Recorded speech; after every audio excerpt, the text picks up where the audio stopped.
ایک یہ کویشچن کیا گیا تھا کہ دھونے اور پانی بہانے میں کیا فرق ہے؟ یہ کہتے ہیں جیسے غسل میں کہا جاتا ہے کہ بدن پر پانی بہایا جائے، اور وضو میں کہتے ہیں کہ چہرے کو دھویا جائے، تو ان میں کیا دھونے میں بہانے میں کیا فرق ہوتا ہے؟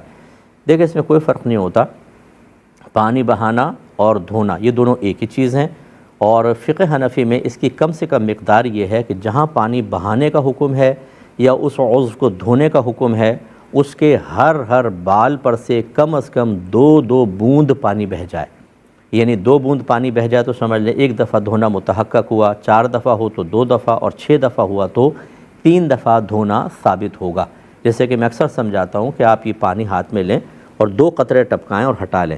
آپ دیکھیں جو پانی یہاں نظر آ رہا ہے نا، یہ 1 دفعہ دھلنے کی مقدار ہے یا 1 دفعہ ہاتھ کو دھونے کی مقدار ہے۔ پھر 2 قطرے اور ڈالیں، دیکھیں کتنا، پھر 2 قطرے ڈالیں۔ ان 6 قطروں کو نوٹ کریں کہ 6 قطرے گرے تو کتنی پانی کی تہ بنی۔ یہ سمجھ لیں 3 دفعہ دھونا متحقق ہو گیا۔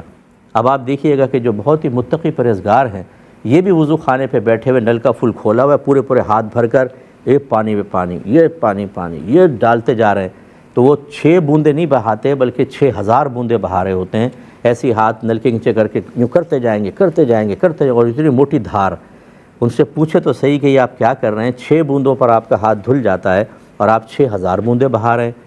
ایسے سر کا مسح کرتے ہوئے نل کا کھلا رہتا ہے، یوں ہاتھ کیا آرام سے مسح کر رہے ہیں، پانی فل بہہ رہا ہے، یہ گناہ۔ پھر پاؤں دھوتے ہوئے، تو اس لیے بہت ہی کم مقدار کے اندر پانی استعمال ہوتا ہے احتیاط کے ساتھ۔ ہاں آپ احتیاط سے کر رہے ہیں اور اس میں 6 بوند سے زیادہ ہو جائے تو یہ بھی نہیں کہ گن کر 1 2 3 4 5 6، مراد یہ ہے کہ 6 بوند اگر بہہ جاتا ہے تو 3 دفعہ دھونا متحقق ہو جاتا ہے۔ جیسے میرے ہاتھ ہیں، میں اس میں پانی لیتا ہوں اور یوں ڈالتا ہوں، اور میرا گمان یہ ہے کہ جتنی 6 بوندیں یہاں بہی تھی ایک ہی دفعہ چہرے پہ ڈالنے پر اتنا پانی بہہ گیا ہے، تو یہ 3 دفعہ دھونا متحقق ہو جائے گا، سنت پوری ہو جائے گی۔ پھر احتیاط کرنے کے لیے سائیڈ میں اور ڈال لیا، ادھر ڈال لیا، داڑھی گھنی ہے تو تھوڑا یہاں پہ ڈال لیا تاکہ کھال تک پانی پہنچ جائے گھنی کے اندر، اور اگر یعنی گھنی نہ ہو تو کھال تک پہنچ جائے، اور گھنی ہے تو کھال کے یعنی بالوں کے ظاہر کا دھلنا ہی کافی ہے، تو یہ ضروری ہے۔